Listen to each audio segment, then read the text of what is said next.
Hello and welcome to this week's episode of Union Matters, NSGEU's weekly podcast. I'm your host this week, Holly, and I'm joined here today by Gina Boyd, who is an Employee Relations Officer for the union. Welcome, Gina. Thank you very much for having me, Holly. My pleasure. So, Gina, can you tell me a little bit about what exactly an Employee Relations Officer does? What do you do here at the union? Well, an employee relations officer normally helps to service a collective agreement for different assigned locals, as well as they're involved in negotiation of collective agreements. They work with locals on labor management committees and generally serve the membership in promoting their union rights. Okay, excellent. So that's your day-to-day work. That's what you do normally. Right. But you are actually also involved in a committee right now. Can you tell me a little bit about the work that you're doing through this?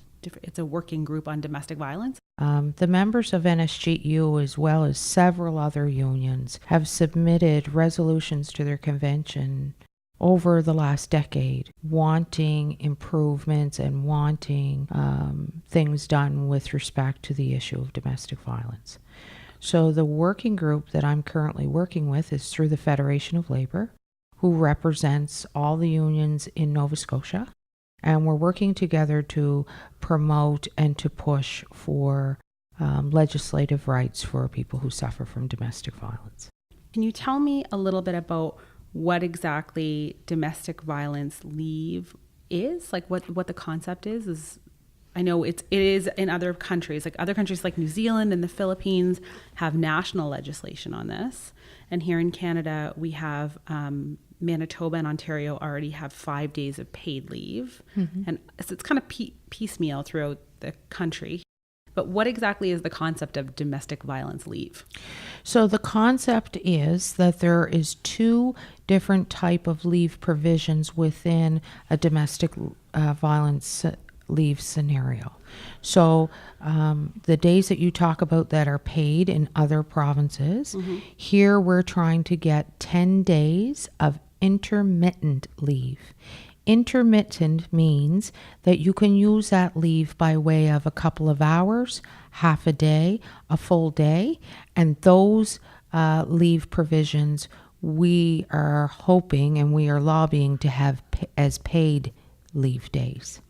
There is also a secondary portion to that leave in most of the provinces that have already achieved this type of leave, and that ranges from 10 weeks to 15 weeks. And so that leave period would allow for people to deal with a significant medical harm, psychological harm to themselves and to their children, relocation, whatever therapies that may be required, and it would be a leave that doesn't have a pay provision but allows for your job to be maintained and held for you until such time as you're ready to come back to work. Okay, so it protects your position, basically. It protects your position, yes. Okay. So just the basic premise behind domestic violence leave, though, is that if you are a victim of domestic violence, there would be some sort of provision that would allow you to take time to get yourself safely out of an abusive situation. Not necessarily. It may be on the premise that you need to be able to take some time to identify if your situation is a situation of intimate partner violence. Okay. And B, also to take steps to be able to safely secure your home as well as your family or your children. That doesn't always necessarily mean that you're going to leave, mm-hmm. but it means that you're going to take the step to be able to make sure that you're safe.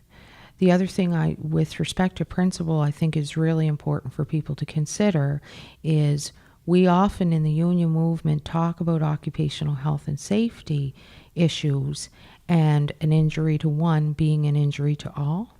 And we need to look at domestic violence cases equally by way of saying an injury to one in a home that's not safe is an injury to all as well. And so therefore we need to have provisions to be able to assist our members in that area. Yeah, that makes total sense. Do you have any idea what the statistics are on domestic violence in Nova Scotia? We did a pan survey across Canada through the CLC, which indicated that 10 times more people have identified that they've been victims of domestic violence than what has been reported to police within their jurisdiction. Wow. So it's very underreported. Okay.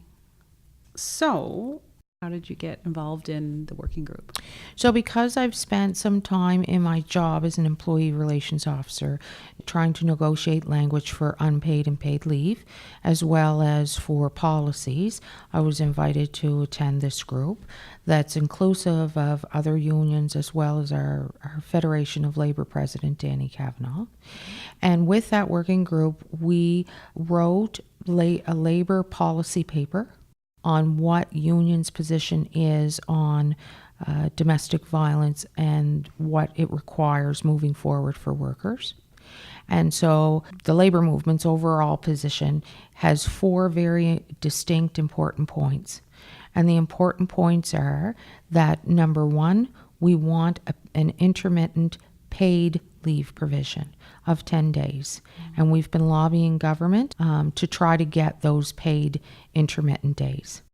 The second part is we have domestic violence legislation that hasn't come into effect yet under our Labor Standards Code, but we want to make changes to the Occupational Health and Safety Act to be able to include violence risk assessment for domestic violence within the workplace, equally as we would a violence assessment for any other type of concern there would be in the workplace for violence. Number 3, we want changes to the Tenancy Board Act so that if someone is suffering from domestic violence, they can get out of their lease and leave and get their family to safety.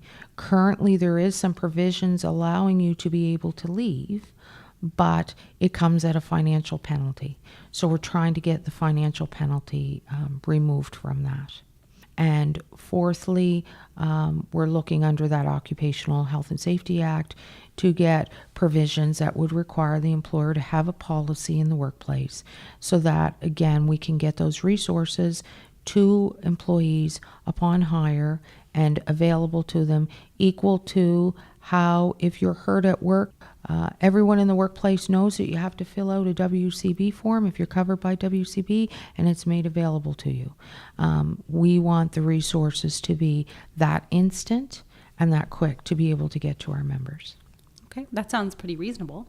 So it's my understanding that the legislation was actually introduced in the spring. Is that right? That's correct. Okay, yes. And so it hasn't been passed yet. It hasn't received royal assent yet. Okay. Which means that we have the opportunity to be able to change government's mind on the 10 intermittent days. Currently in the legislation, they're calling for them to be unpaid. And our concern as a union movement is an employee who's in a domestic violence situation, if they go home without their paycheck or without a portion of their paycheck, it's going to escalate the violence. Whereas if we have a paid provision in place, it allows for the employee to be able to properly prepare and do the things she needs to do to make her situation safe. That makes total sense. So it sounds like the position of the working group is really that while the legislation is a step in the right direction, it doesn't quite go far enough. That's correct. This is predominantly a women's issue. There are some men that are affected, but the largest portion, 91%, are women. As a woman, I'm quite taken back by the government's decision not to pay this intermittent leave, especially when there is paid days in other provinces. I don't believe that the workers of Nova Scotia or the women of Nova Scotia should be considered any less important, or their safety needs should be any less significant than a woman from another province in Canada. Hear, hear. So I mean, it's a little bit disappointing, I suppose, then that our proposed legislation doesn't quite stack up to domestic violence leave provisions in the rest of the country then. That's correct, yes. Okay. How can people show their support for making these intermittent days paid? What can they do to show their support? So on the website for the Federation of Labor, their website address is www.nslabor.ca. You click on the campaign button. and choose domestic violence. There is a petition letter there that will go to your MLA or to someone in government, and there's also some free space that's available for people to type in their own experience, their own thoughts on the matter, and we're asking for folks, especially within the labor movement, to go onto that website and click that letter and get those letters sent off. The more pressure that we as a union put on government right now, the better chances we are to be successful in getting those intermittent days paid. Okay, excellent. And just from a personal standpoint, what have you learned, I guess, from being in this working group and hearing from people who maybe have lived experience with domestic violence and trying to navigate that situation in the workplace? My biggest surprise has to be the employers. The employers, there would be a consideration out there. People would think, oh, employers don't want to do something, but indeed they do. They do want to do something, they just don't know how. And so there is a significant need for good policy, regardless of whether there's paid leave or unpaid leave, of unions working with employers, making good policy, making resource available. It is a betterment for everyone. And I really feel that the employers want a solution to this issue, and they don't want to be put in a position where they're unclear what to do and how to deal with it. And I think that's been the biggest surprise of all. A pleasant surprise. And hopefully, like I say, after 10 to 15 years of constant resolutions to a number of unions around wanting advancements in this area, wanting opportunity and availability to care for our members and make sure that they are safe at home and safe at work. Hopefully, this year we've really made some good progress, and we're on the way to bringing it out of the darkness and into the light for sure. Okay, thanks a lot, Gina. It sounds like you guys have done a lot of really important work. Okay, so just to remind people, if they would like to show their support for making sure that Nova Scotia's legislation includes paid leave for victims of domestic violence, you can visit www.nslabor.ca and click the Domestic Violence tab under Campaigns. Gina, thank you so much for taking the time to meet with us here today. We'll let you get back to your day. To our listeners, thanks so much for tuning into our Union Matters podcast. We hope you liked it. Please don't forget to subscribe. We're also on Facebook and Twitter at NSGEU. Have a good one. Thank you.